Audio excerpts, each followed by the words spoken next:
মই আহিলে তেনেকে চিঞৰিলে ভাল লাগে ঐ কেলা জুবিন দা বুলি কবি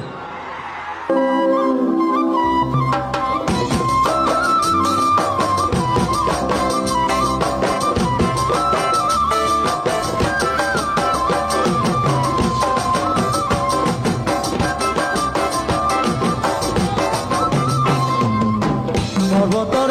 ঢেকীয়া লিহিৰি পতিয়া বতাহত যেনেকৈ আৰে আৰে আৰে ভোৰতে চাপৰত তোৰে লাগি কঁকাল দুচেউতি নিচাকৈ